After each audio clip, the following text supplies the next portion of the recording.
Hi everyone. చిన్న analysis video అనమాట. అంటే 29th సరిపోతే శనివారం రిలీజ్ ఉంది కాబట్టి నాకేమనిపించింది, టీజర్, ట్రైలర్, సాంగ్స్ ప్లస్ మన వాళ్ళు చేసిన ప్రమోషన్స్ చూసి నాకేమనిపించింది, సినిమా ఎలా ఉండబోతుంది అని చెప్పేసి ఒక చిన్న అనాలిసిస్ వీడియో అనమాట, అంతే. ఫస్ట్ టీజర్ చాలా బాగుంది. ఆ టీజర్లో మనకి చెప్పేశారు, మనోడికి శనివారం మాత్రమే కోపం అనేది ఒకటి తీర్చుకోవాలి, మిగతా రోజులు మనం సైలెంట్గా ఉంటాడని చెప్పేసి టీజర్లో చెప్పారు. ట్రైలర్ చాలా బాగుంది. సోకులపాలెం విలేజ్లో మన ఎస్జే సూర్య విలన్, సోకులపాలెం విలేజ్లో జరిగే అన్యాయాలు, మన హీరో ఎలాగా దాన్ని ఫేస్ చేస్తాడు, ఫేస్ ఆఫ్ ఎస్జే సూర్యతోటి.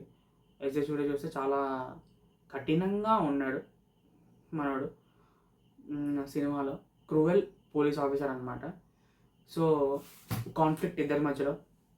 మనోడేమో క్రూయాలిటీ ఏమో సోకులపాలెం విలేజ్కి వెళ్ళి చితకు బాగుతున్నాడు, అందరిని వెళ్ళి పిచ్చి పిచ్చి కొడుతున్నాడు. సూర్య ఏమో సాటర్డే మాత్రమే రివెంజ్ తీసుకోవాలి, సాటర్డే మాత్రమే కోపం చూపించాలి, మనోడు అన్ని బుక్లో రాసుకుంటున్నాడు. సోకులపాలెంకి దీనికి కనెక్షన్ ఏంటో మరి మనకి తెలీదు. ప్లస్ ఇంకోటి మ్యూజిక్, బీజిఎం, సాంగ్స్ చాలా బాగున్నాయి. హీరోయిన్ చాలా, అంటే హీరోయిన్ గురించి తెలిసిందే కదా, ప్రియా అంటున్నాను, ప్రియానే ఏంటో మన నేను గ్యాంగ్ లీడర్ సినిమా చూసినప్పటి నుంచి ప్రియాంక హీరోయిన్ చాలా బాగుంది. తెలుసు కదా ఆమె చాలా బాగుంటుంది అని చెప్పేసి. సాంగ్స్ బాగున్నాయి, బీజిఎం బాగుంది, బీజిఎం అయితే చాలా బాగుంది. సో ఇదన్నమాట. ఇవన్నీ చాలా బాగున్నాయి చూడడానికి. మన సినిమా అయితే నాకు మ్యాక్సిమం బాగుంటుందని అనిపిస్తుంది. ఇంకోటి ఏంటంటే చెప్పాలనుకుంది ఏంటంటే, మన వివేక్ ఆత్రేయ సినిమాలు చూసుకుంటే మాత్రం మీరు అంటే సుందరానికి, బ్రోచేవారు ఎవరా, మెంటల్ మదిలో. సో నాకు బాగా ఇష్టమైన సినిమా బ్రోచేవారు ఎవరా, ప్లస్ మన అంటే సుందరానికి కూడా చాలా ఇష్టం నాకు. బ్రోచేవారు ఎవరా స్క్రీన్ ప్లే చాలా బాగుంటుంది. సో అంటే సుందరానికి కూడా స్క్రీన్ ప్లే బాగుంటుంది. చెప్పాలనుకున్న ఒక ఇది అందులో చాలా బాగుంటుంది, డైలాగ్స్ కానీ అన్నీ చాలా బాగుంటాయి అంటే సుందరానికి సినిమాలో. సో ఇందులో కూడా Maanadu cinema commercial cinema, action cinema అది అని చెప్తున్నారు. ప్రొసీడింగ్స్ చాలా బాగుండాలి. ప్రొసీడింగ్స్, బీజిఎం, నార్మల్ సినిమా అయినా కమర్షియల్ సినిమా అయినా కానీ ప్రొసీడింగ్స్ ఇవన్నీ బాగుంటే, బీజిఎం బాగుంటే మనకి అది అడ్రినలిన్ రష్ ఇస్తుంది అనమాట. సినిమా బాగుంటుంది, గూస్ బంప్స్ ఫీలింగ్ వస్తుంది లోపల. సో వివేక్ ఆత్రేయ ఇవన్నీ అంటే మనోడికి ఉంది అని అనుకుంటున్నాను నేను.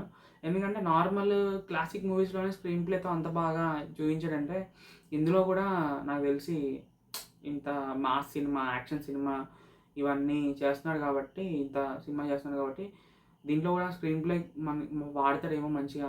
స్క్రీన్ ప్లే అండ్ ప్రొసీడింగ్స్ బాగుంటాయేమో. Villain face to face action scenes, sequences, ఇప్పుడు ఆ ఎమోషన్ బిల్డ్ చేసి ఒకేసారి బ్రేక్ చేయడము, దాన్ని Monday, Tuesday, Wednesday, Thursday, Friday plus Saturday, అంటే ఈ 5 days హోల్డ్ చేసుకొని 6 days హోల్డ్ చేసుకొని ఒకేసారి ఆ ఎమోషన్ అనేది అంత ఇదిగా చూపిస్తే ఎంత పవర్ఫుల్గా ఉంటుంది ఆ ఎమోషన్ అనేది. నాకు ఇప్పుడు అనిపిస్తుంది మాట్లాడుతూ ఉంటే ఎలా ఉండబోతుంది సినిమా అని అనుకుంటున్నాను నేను.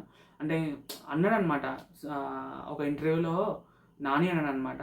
అంటే మీరు ఒక రీజన్ లేకుండా మీకు ఒకవేళ కోపం వచ్చినా, చిన్న ఒక విషయానికి కోపం వచ్చినా కానీ మీకు 5 రోజుల తర్వాత మీరు ఆ కోపాన్ని తీర్చుకోవాలనుకుంటా, కోపం ఉంటుందే ఉండదు. నాకైతే 2 రోజులకే ఉండదని చెప్పాడు. 2 సెకండ్లకి, 2 నిమిషాలకి, 2 రోజులకి ఉండదు, తర్వాత నేను చాలా ఫీల్ అవుతుందని చెప్పాడు నాని. అంటే ఒక రకంగా చూడొచ్చు. ఎలా అంటే ఈ 6 days హోల్డ్ చేసుకున్న కోపము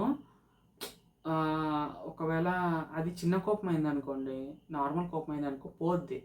అదే ఆ మనిషికి తగిలిన కోపం అనుకోండి, అది రోజుకి ఎక్కువవుతుందేమో అని నేను అనుకుంటున్నాను. సో ఏమో మరి ఎలా ఉంటుందో తెలీదు. నాకైతే వివేక్ ఆత్రేయ మీద మ్యాక్సిమం నమ్మకం ఉంది. నాకు అంటే సుందరానికి కూడా పెద్ద డిసప్పాయింట్మెంట్ ఏమి అనిపించలేదు. ఒక సెకండ్ హాఫ్లో కొంచెం ల్యాగ్ ఉంటుంది అంతే. చెప్పాలనుకున్న పాయింట్ మాత్రం క్లారిటీగా చెప్తాడనమాట. కొద్దిగా లాగ్ ఉండడం వల్ల సినిమా కొంచెం ఆడలేదు అనుకోని నేను అనుకుంటున్నాను. అంటే సుందరానికి బ్రోచేవారు ఎవరో మీకు ఇంకా చెప్పక్కర్లేదు. Comedy, message, screen play, so ఇది కూడా బాగుంటుంది అని నేను అనుకుంటున్నా. మ్యాక్సిమం బీజిఎం మాత్రం అదిరిపోయింది. దానికి తగ్గట్టు కానీ ఉంటే మాత్రం సినిమా పిచ్చెక్కిపోద్ది. యాక్చువల్గా ఇంకోటి ఏంటంటే సినిమా చూడట్లేదు, మీరే చూసి నాకు చెప్పాలి.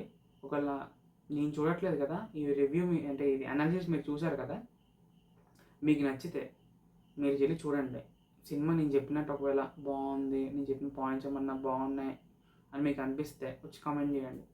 ఓకేనా? బాయ్.